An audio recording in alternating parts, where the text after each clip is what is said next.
अस्सलाम वालेकुम वरहमतुल्लाहि वबरकातुहू। उम्मीद है आप लोग सब खैरियत से होंगे और यहाँ पे मैं भी खैरियत से हूँ।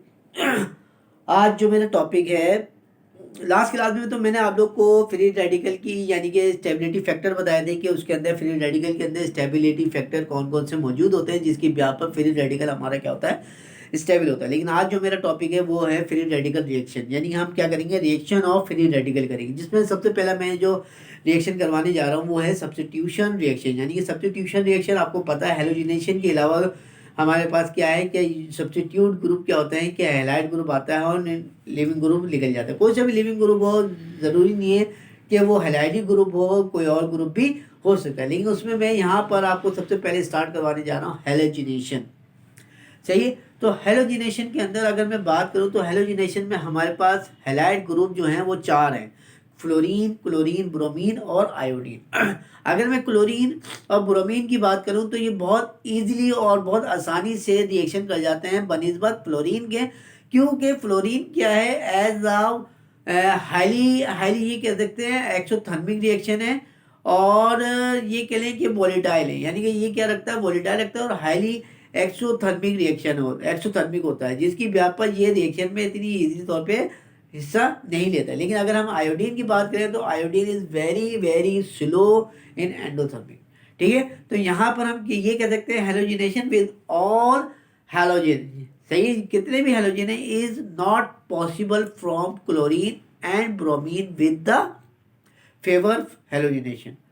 सही है। मैंने अभी क्या बोला कि क्लोरीन और ब्रोमीन इजीली तौर पे रिएक्शन कर लेते हैं बनिस्बत फ्लोरीन और आयोडीन के। वही बात मैंने इस तरह एक्सप्लेन कर दी।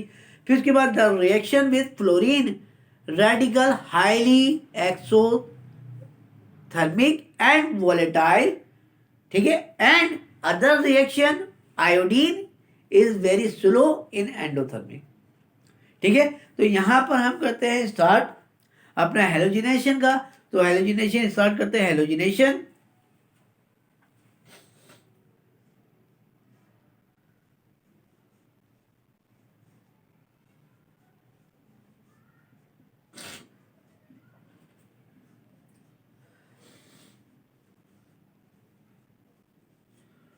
हेलोजिनेशन विद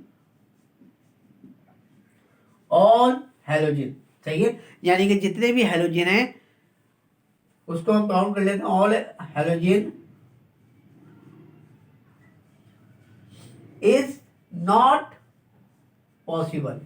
यानी कि क्या है, not possible from chlorine and iodine with the favour halogenation. Not possible from chlorine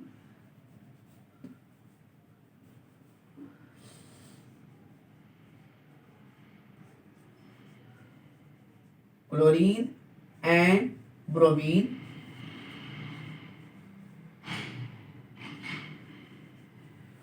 with the favour halogenation. सही है। विद द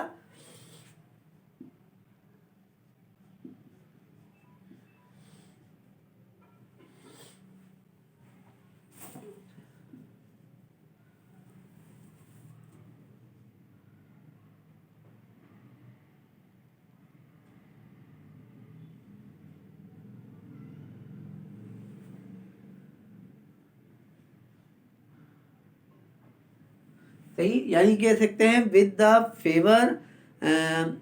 हाँ, विद द फेवर भी कह सकते हैं, with the favour halogenation.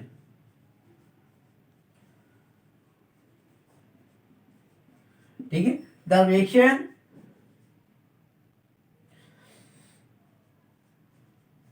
Of fluorine, यानी क्या है, द रिएक्शन ऑफ फ्लोरीन, वो क्या काम करेगा, फ्लोरीन रेडिकल, जो फ्लोरीन रेडिकल होगी हाईली एक्सोथर्मिक एंड वोलेटाइल। सही है। With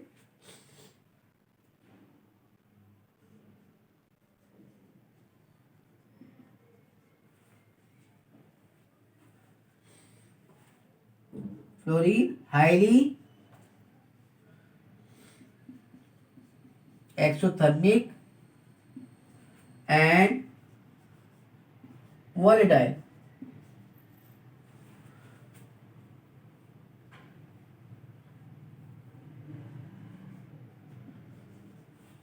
And other iodine is very slow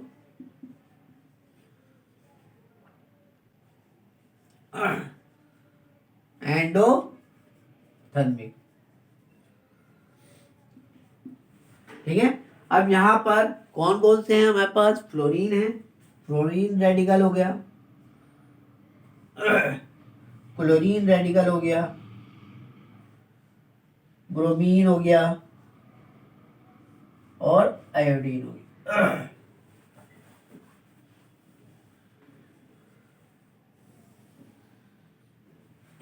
सही है. ये हमारी क्या है, अगर हम बात करें तो ये इस तरह क्या कर रहा है, डिक्रीजिंग ऑर्डर ऑफ रिएक्टिविटी. यानी कि इस तरह अगर जाए तो रिएक्टिविटी क्या है इसकी, कम है. यानी क्या है, इसकी रिएक्टिविटी कम हो रही है. इस तरफ आए तो रिएक्टिविटी इसकी क्या है, ज़्यादा है. सही है. अगर इस तरफ आए तो इसकी स्टेबिलिटी क्या है, ज़्यादा है. ठीक है. तो यहाँ पर क्या है,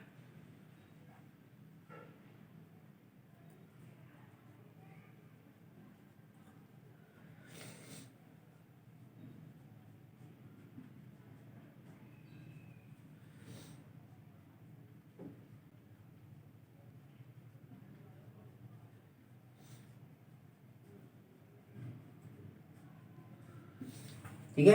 यानी decreasing reactivity and increasing stability. अगर मैं बात करूं, जो ज़्यादा रिएक्टिव होगा वो ज़्यादा क्या है, लेस स्टेबल होगा. जो अनरिएक्टिव होगा वो ज़्यादा मोर स्टेबल होगा. तो हम ये कह सकते हैं रिएक्टिव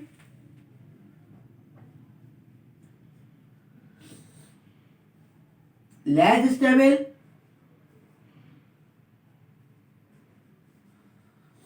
अनरिएक्टिव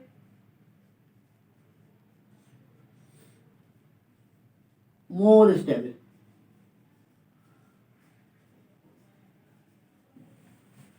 ठीक है. तो ये आपको पता चल गया कि हेलोजन के अंदर अगर हम बात करें तो क्लोरीन और ब्रोमीन बहुत ही इजीली रिएक्शन में हिस्सा ले लेते हैं बनिस्बत फ्लोरीन और आयोडीन. तो यहाँ पर हम स्टार्ट करते हैं. आप सबसे पहले हमारा रिएक्शन है क्लोरीनेशन. सही है. तो हम आगे चलते हैं. ये चीज़ आप लोग को समझ में आ गई होगी.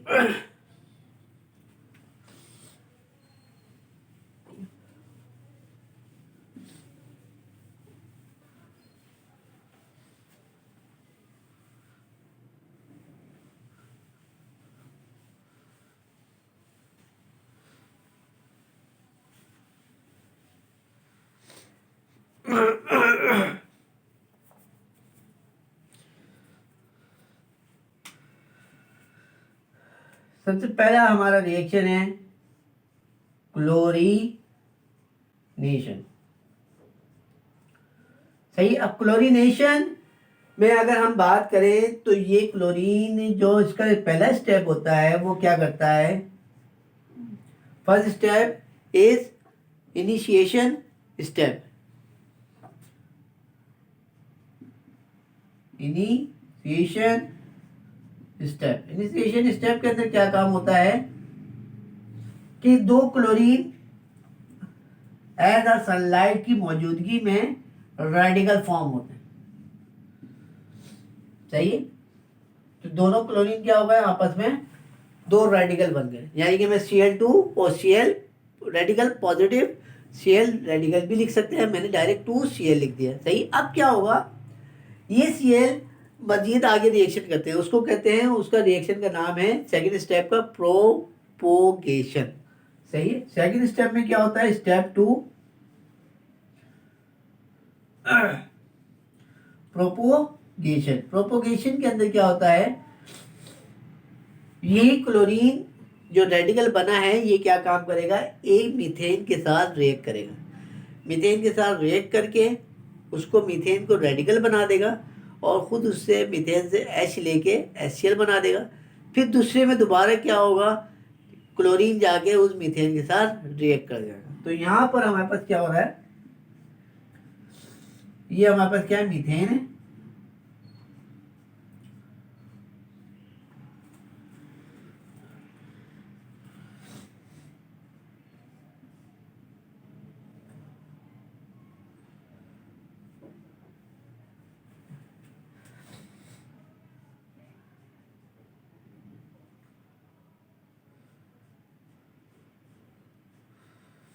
ठीक है, ये होगी। अब क्या होगा, जो हमारे पास रेडिकल फॉर्म हुआ, ये रेडिकल इस क्लोरीन के साथ, यानी कि क्लोरीन के 2 मोल के साथ रिएक्ट करेगा और मिथाइल क्लोराइड बना देगा।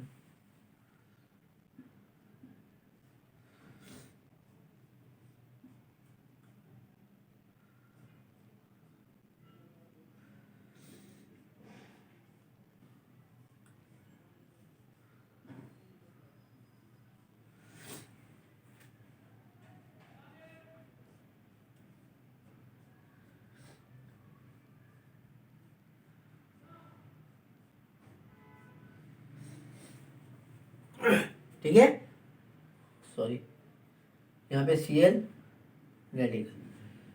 तो ये हमारा क्या हो गया, सेकंड स्टेप हो गया। अब हम अपने थर्ड स्टेप पे चलते हैं, जिसको कहते हैं टर्मिनेशन स्टेप।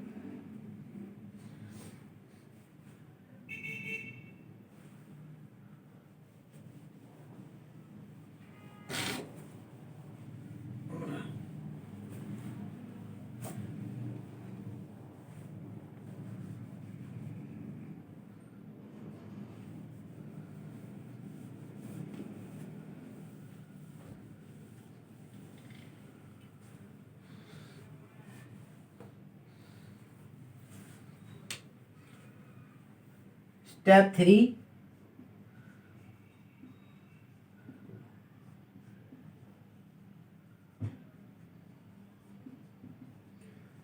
सही है। स्टेप 3 के अंदर क्या है, ये हमारे क्या है, टर्मिनेशन स्टेप। टर्मिनेशन के स्टेप के अंदर क्या है, 2 मीथेन रेडिकल जो बने हैं वो आपस में मिलके इथेन बना देंगे। फिर इसके बाद 2 Cl मिलके आपस में मिथाइल क्लोरीन, यानी कि क्लोरीन के मॉलिक्यूल बना देंगे, यानी Cl2 बना देंगे। एंड 2 रेडिकल यानी कि मीथेन के और Cl के रेडिकल मिलके आपस में क्या कर देंगे, मिथाइल क्लोराइड बना देंगे। तो यहाँ पर हमारे पास क्या है, सबसे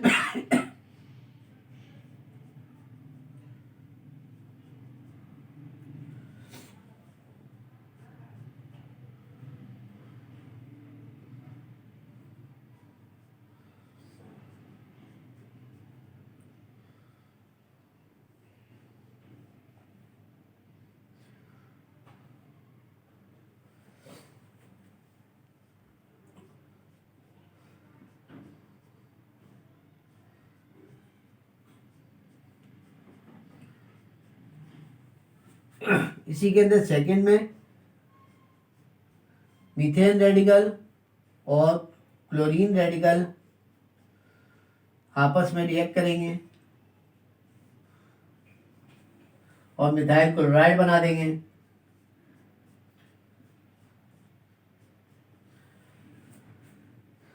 फिर उसके बाद तीसरे में क्लोरीन रेडिकल और क्लोरीन रेडिकल आपस में रिएक्ट करेंगे और क्लोरीन मॉलिक्यूल बना देंगे।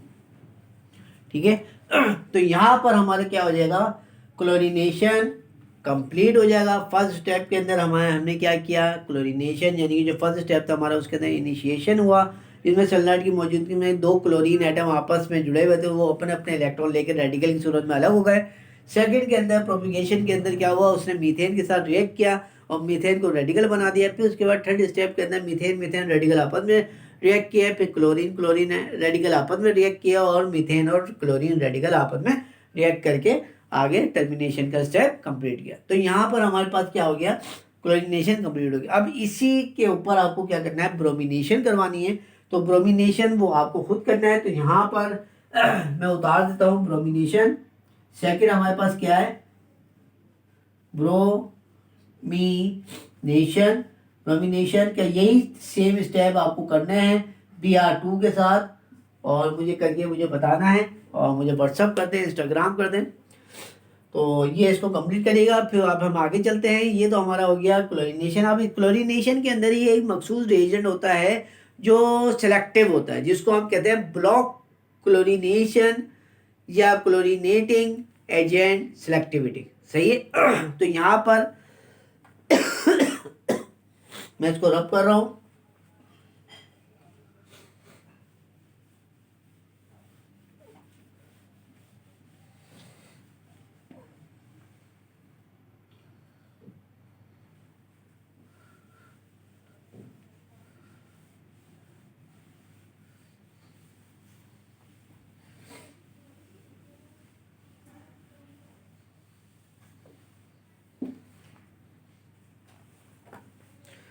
तो यहाँ पे स्टार्ट करते हैं, blocky chlorination agent selectivity.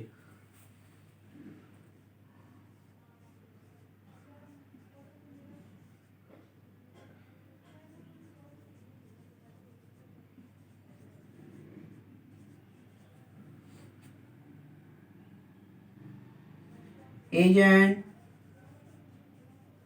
Selectivity, अब वो कौन सा एजेंट है, वो इसे ये कह रहे हैं कि इस कार्बन के साथ हमारे पास 3 मिथाइल ग्रुप लगे हुए हैं और इसी कार्बन के पास एक ऑक्सीजन है जिसके पास एक क्लोरीन। अगर ये ब्रेक होगा तो ये क्या है, रेडिकल की सूरत में बन जाएंगे, Me3CO रेडिकल और प्लस Cl रेडिकल। ये जो रेडिकल बनता है क्लोरीन, ये एक सेलेक्टिव रिएक्शन करता है। यानी सेलेक्टिव रिएक्शन क्या करता है, जहां पर हिंडेंस ज़्यादा होती है तो ये उस तरफ क्या काम करता है, रिएक्शन में हिस्सा देता है। तो यहाँ पर एक एग्जाम्पल मैं दे रहा हूँ,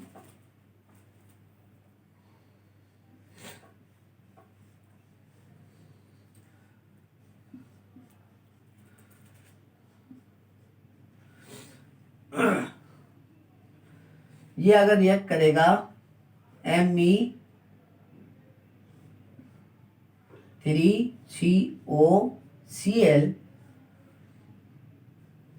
तो क्या होगा, इस जगह पे पॉसिबिलिटी ज्यादा होगी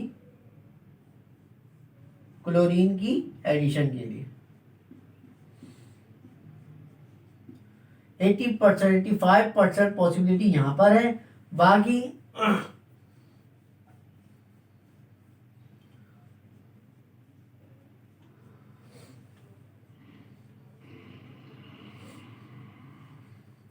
15% पॉसिबिलिटी यहां पर है।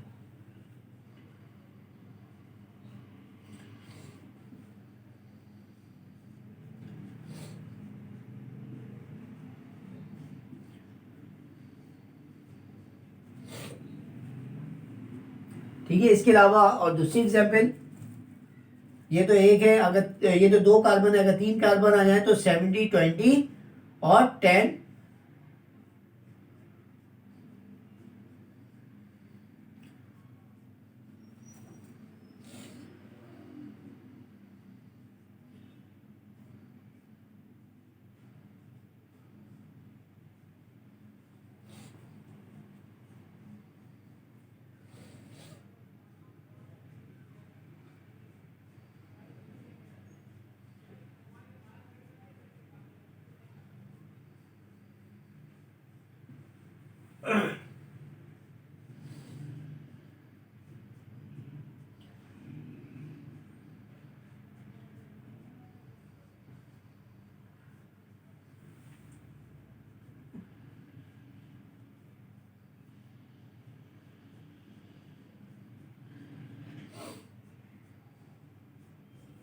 ठीक है। तो ये यहाँ पर 3 पॉसिबिलिटी हैं। जो सबसे पहली पॉसिबिलिटी हमारी यहाँ पर होगी जिसके ऊपर क्लोरीनेशन होगी, फिर दूसरी पॉसिबिलिटी है और तीसरी बनेगी, यानी कि ये हमारे क्या बनेगा 70% बनेगा और ये 20% और ये हमारे क्या बनेगा 10%। तो उम्मीद है आप लोग को ये समझ में आया होगा। हेलोजिनेशन के अंदर क्लोरीनेशन और ब्रोमिनेशन की, तो उम्मीद है ये आप लोगों को समझ में आया होगा। आगे इंशाल्लाह नेक्स्ट क्लास में हम कंटिन्यू करेंगे। तो अगर आप लोग को कोई चीज़ सवाल हो या कोई प्रॉब्लम हो तो मुझे व्हाट्सअप ज़रूर करें या मुझे आप कमेंट्स करके सवाल ज़रूर पूछें, मैं इंशाल्लाह इसका जवाब ज़रूर दूंगा। तो उम्मीद है आप लोग को समझ में आएगा। हम फिर इसके बाद नेक्स्ट क्लास में मुलाकात करते हैं। अस्सलाम वालेकुम।